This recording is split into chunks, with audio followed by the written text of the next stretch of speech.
American deep state అనేది భారతదేశం మీద ఎంత తీవ్రంగా ప్రభావం చూపాలనుకుంటుంది, భారతదేశం యొక్క స్థిరత్వాన్ని పూర్తిగా అస్థిరం చేయడానికి ఎన్ని కుట్రలు పన్నుతోంది అనడానికి తాజాగా వాషింగ్టన్ పోస్ట్లో వచ్చిన ఒక కథనం దీన్ని పూర్తిగా బలపరుస్తుందని చెప్పాలి. ముఖ్యంగా వాషింగ్టన్ పోస్ట్ అనేది అమెరికన్ పత్రిక, అమెరికన్లో ఎక్కువగా చదివే పత్రిక వాషింగ్టన్ పోస్ట్. ఈ వాషింగ్టన్ పోస్ట్లో రాసిన ఇటీవల కథనం ఏంటంటే అదానీ కంపెనీస్లో ఎల్ఐసి ఇండియా 36,000 కోట్ల రూపాయలు పెట్టి షేర్లు కొన్నది అనేది ప్రధానమైన అంశం.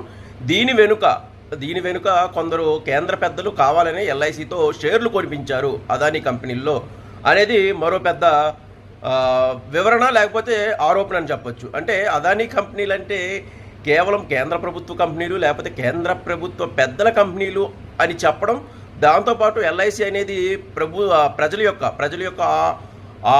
ఆస్తులు లేకపోతే ప్రజల యొక్క పెట్టుబడులు పెట్టిన కంపెనీ, ఒకేసారి ఆ కంపెనీ అదానీ కంపెనీస్లో పెట్టడం పెద్ద నేరం అన్నట్టు చూపడానికి చాలా ప్రయత్నించింది వాషింగ్టన్ పోస్ట్.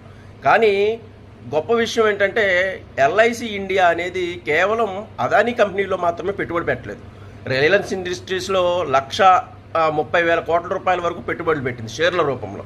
అలాగే ఎల్ఎన్టీలో, అలాగే టీసీఎస్లో 80,000 కోట్ల రూపాయలు పెట్టింది. అలాగే ఎస్బీఐలో పెట్టింది, హెచ్డిఎఫ్సిలో పెట్టింది. సో ఇవన్నీ కూడా ఎల్ఐసి ఇండియా పెట్టిన పెట్టుబడులు. సో చాలా కంపెనీస్లో ఎల్ఐసి ఇండియా పెట్టుబడులు అనేవి ఉంటాయి. ఎల్ఐసి అనేది చాలా పెద్ద కంపెనీ, నవరత్న కంపెనీల్లో ఒకటి. అది ప్రజల యొక్క పెట్టుబడులను తన దగ్గర తీసుకొని ఇన్సూరెన్స్ ఇస్తుంది. ఆ డబ్బును తన దగ్గర భద్రం పరుచుకోదు.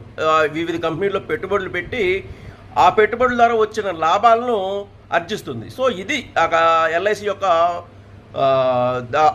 Business strategy.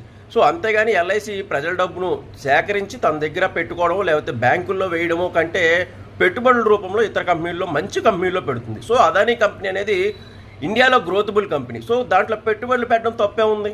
సో 36,000 కోట్ల రూపాయలు చాలా తక్కువ అమౌంటే.